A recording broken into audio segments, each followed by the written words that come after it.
Assalamualaikum warahmatullahi wabarakatuh. Halo kawan pajak, ketemu lagi nih bareng saya Paramuladi di podcast Bintex, bincang seputar teks atau bincang seputar pajak. Kali ini saya ditemani oleh dua orang narasumber nih. Di sebelah kanan saya itu ada Kak Santi Nurlaila Sari selaku koordinator dari Divisi Penelitian dan juga Pengembangan. Halo Kak Santi, gimana nih kabarnya? Halo semuanya, alhamdulillah kabarnya baik. Dan di sebelah kiri saya itu ada Kak Putri Diani selaku anggota dari Divisi Penelitian dan juga Pengembangan. Halo Kak, gimana kabarnya Kak? Halo para, alhamdulillah kabarnya baik nih. Dan kali ini kita akan membahas seputar PPh 21. Kira-kira pada penasaran gak nih? Tetap stay tune ya di podcast Bintex, bincang seputar pajak. Nah, berbicara terkait PPh 21, apa sih Kak yang dimaksud dengan PPh 21? Jadi PPh 21 itu merupakan pajak atas penghasilan berupa gaji, upah, honorarium, tunjangan, dan pembayaran lainnya yang berkaitan dengan pekerjaan, kegiatan, jasa yang dilakukan oleh subjek pajak dalam negeri. Oh, berarti kalau PPh 21 itu berbicara tentang upah, pajak, dan juga penghasilan lainnya Kak? Ya, begitu. Nah, tadi kan kita berbicara tentang pengertian dari PPh 21. Sekarang, apa sih Kak yang termasuk ke dalam subjek PPh 21? Mengenai subjek pajak PPh pasal 21 sendiri itu dibagi menjadi 4 bagian, yaitu warisan yang belum dibagi, subjek pajak luar negeri, subjek pajak luar negeri orang asing, badan, dan BUT atau badan usaha tetap. Mengenai warisan yang belum dibagi itu, misalnya ketika seseorang meninggal dunia dan dia meninggalkan fasilitas atau aset yang dimilikinya, namun dia lupa membuat surat wasiat atau membagikan aset yang dimilikinya, sehingga aset tersebut dinamakan warisan yang belum dibagi dan dapat dikenakan pajak. Lalu mengenai subjek pajak luar negeri itu jika seorang wajib pajak Indonesia mendapat penghasilan dari luar negeri, nah dia dapat dikatakan menjadi subjek pajak luar negeri. Lalu selanjutnya subjek pajak luar negeri orang asing. Jika WNA mendapat pendapatan dari Indonesia dan dengan salah satu syaratnya yaitu bertempat tinggal di Indonesia selama 183 hari dalam kurun waktu 12 bulan, sehingga ia dapat dikatakan menjadi subjek pajak luar negeri orang asing. Lalu selanjutnya ada badan dan badan usaha tetap. Semua badan dan badan usaha tetap itu termasuk ke dalam subjek PPh 21. Badan usaha tetap atau BUT ialah perusahaan luar negeri yang bertempat dan memiliki usaha di Indonesia. Seperti itu Kak. Oh, jadi intinya subjek PPh 21 itu ada 4 ya Kak. Yang pertama itu ada warisan yang belum dibagi, kemudian ada subjek pajak luar negeri, ada subjek pajak luar negeri orang asing, dan juga ada badan dan BUT. Nah, untuk PPh 21 itu kira-kira ada dasar hukum yang mengaturnya nggak Kak? Tentunya ada dasar hukumnya itu dari Undang-Undang Nomor 7 Tahun 1983 serta Undang-Undang Nomor 32 Tahun 2008 tentang pajak penghasilan. Oh, berarti hukum dasarnya itu diatur oleh undang-undang ya Kak? Iya, betul. Nah, untuk pelaporan atau pembayarannya itu kira-kira bisa diwakilkan atau tidak ya Kak? Untuk PPh 21 ini untuk pelaporan dan pembayaran dapat diwakilkan oleh orang lain tanpa melalui surat kuasa khusus. Oh, berarti si pembayaran atau pelaporannya itu bisa diwakilkan oleh orang lain ya Kak? Jadi tidak harus atau tidak mesti si wajib pajaknya Kak? Iya, bisa diwakilkan dan tanpa surat kuasa khusus. Ya, Kak. Nah, tentunya ketika tadi ada subjek, maka akan ada objek. Kira-kira apa saja sih Kak yang termasuk ke dalam objek PPh 21? Nah, jadi yang termasuk ke dalam objek PPh 21 itu yang pertama ada imbalan terkait pekerjaan, lalu ada hadiah, royalti dan dividen, lalu ada juga penghasilan dari pekerjaan bebas dan penghasilan lainnya. Berarti ada 8 poin ya Kak? Nah, kemudian selain objek PPh 21, apa saja sih Kak yang bukan termasuk ke dalam objek PPh 21? Selain objek pajak, dalam perpajakan juga ada istilah bukan objek pajak, yaitu sesuatu yang tidak dikenakan pajak.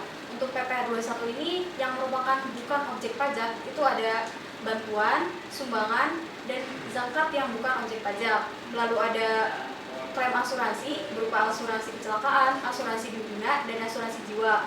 Lalu ada warisan yang sudah dibagi, lalu ada beasiswa yang bukan objek pajak, dan ada hibah yang bukan objek pajak. Berarti ada 5 poin ya Kak? Iya, ada 5 poin. Nah, kalau tadi kan pelaporan Kak. Sekarang untuk pembayarannya itu sendiri sampai kapan ya Kak? Nah, kan tadi pelaporan tanggal 20 bulan berikutnya. Iya. Nah, kalau batas akhir pembayaran itu tanggal 10 bulan berikutnya dulu sekarang. Oh, berarti antara pelaporan dan juga pembayaran itu beda waktunya ya Kak? Iya, betul. Baik, terima kasih Kak. Nah, semisal ada permasalahan kayak gini Kak, jika seorang wajib pajak itu telat membayarkan pajak, apakah dikenakan sanksi? Ya, tentunya akan dikenakan sanksi. Kita sebagai wajib pajak sudah seharusnya mematuhi peraturan perpajakan yang berlaku, yaitu dengan cara tidak terlambat membayar atau melaporkan pajak. Kira-kira sanksinya itu berapa persen ya Kak? Untuk sanksinya sendiri itu diatur di KUP tahun 2007 pasal 9. Di situ dijelaskan untuk sanksinya itu sebesar denda sebesar 2% dari setiap bulannya. Oh, berarti dendanya itu sebesar 2% dari per bulannya ya Kak? Iya, setiap bulannya. Nah Kak, kalau PPh 21 itu kan biasanya dipotong langsung oleh si pemberi kerja. Selain itu, apa saja sih Kak yang dapat memotong PPh 21? Nah, jadi selain si pemberi kerja, yang memotong PP pasal 21 itu yang pertama ada bendahara pemerintah, lalu ada dana pensiun atau badan-badan lain yang membayar UP atau THT. Lalu ada juga penyelenggara kegiatan. Berarti selain pemberi kerja itu ada beberapa orang yang dapat memotong PPh 21 ya Kak? Nah, untuk itu sih Kak, untuk batas pelaporannya sendiri itu sampai kapan ya Kak? Untuk batas pelaporan PPh 21 itu pada tanggal 20 bulan berikutnya. Oh, berarti pas sampai tanggal 20 bulan berikutnya Kak? Iya. Kemudian siapa aja nih Kak yang menjadi tanggungan sebagai PTKP bagi wajib pajak orang pribadi? Nah, terkait dalam hal tanggungan itu ya, jadi seorang WP itu hanya dapat maksimal memiliki 3 tanggungan. Nah, sedangkan yang dapat menjadi tanggungan seorang WP itu yang pertama ada dirinya sendiri, lalu ada istri, lalu ada wanita kawin yang suaminya tidak memiliki penghasilan, lalu ada orang tua kandung, juga ada mertua, serta ada anak, baik itu anak tiri, anak angkat ataupun anak kandung. Nah, yang terakhir ada cucu. Oh, jadi maksimalnya itu ada 3 tanggungan ya Kak, tetapi menyangkut 10 orang dalam tunjangan. Nah, untuk tarif PPh-nya Kak, berapa persen sih Kak?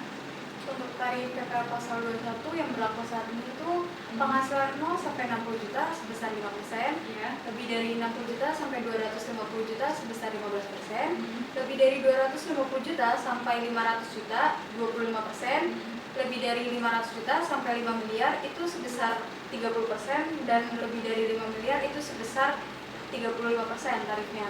Oh, jadi tarif PPh itu berbeda-beda ya Kak, tergantung dari pendapatan yang diperoleh. Jadi semakin tinggi pendapatannya, maka tarifnya pun semakin besar ya Kak? Iya, semakin besar. Nah, kalau untuk tarif pajak orang yang memiliki NPWP dengan orang yang tidak memiliki NPWP itu, apakah ada perbedaan Kak? Nah, ya betul, terdapat perbedaan antara seseorang yang memiliki NPWP dengan seseorang yang tidak memiliki NPWP. Nah, biasanya seseorang yang tidak memiliki NPWP itu akan dikenakan tarif lebih besar daripada seseorang yang memiliki NPWP. Jadi intinya tarif orang yang tidak memiliki NPWP itu akan dikenakan tarif yang lebih besar ya Kak? Betul. Nah, ini pertanyaan terakhir nih Kak. Pada masalah kemarin itu banyak banget nih kasus COVID-19 sehingga menyebabkan banyak orang yang di PHK dan tidak mendapatkan pekerjaan dan juga tidak memiliki penghasilan. Tetapi mereka itu masih wajib pajak nih Kak. Apakah mereka itu harus melakukan pelaporan atau tidak ya Kak? Karena masalah itu si wajib pajaknya sudah tidak berpenghasilan, maka ia tidak diwajibkan untuk melaporkan pajaknya. Namun ketika ia ingin melaporkan pajaknya kembali, karena ia sudah tidak berpenghasilan, ia harus melakukan permohonan sebagai wajib pajak non efektif. Begitu pula dengan wajib pajak yang memiliki pendapatan di bawah PTKP. Jadi intinya itu kembali lagi kepada si wajib pajaknya ya Kak? Ya. Oke kawan pajak, ternyata PPh 21 itu membahas terkait penghasilan berupa upah, tunjangan, honorium, dan juga penghasilan lainnya. Kemudian untuk tarifnya itu sendiri itu berbeda-beda ya, tergantung dari pendapatan yang diperoleh. Semakin tinggi pendapatan yang diperoleh, maka tarif pajaknya pun semakin besar. Nah, kemudian saya ucapkan terima kasih nih kepada Kak Santi dan juga kepada Kak Putri yang udah sharing-sharing terkait dengan PPh 21. Nah, terima kasih kembali untuk Farah yang telah mengundang kami sebagai narasumber di acara Bintex kali ini. Terima kasih kembali Kak. Nah, untuk kawan pajak jangan lupa nih buat komen dan juga like di akun Tax Center dan juga GBUBJ. Dan jangan lupa nih buat nonton terus acara di Bintex. Wassalamualaikum warahmatullahi wabarakatuh.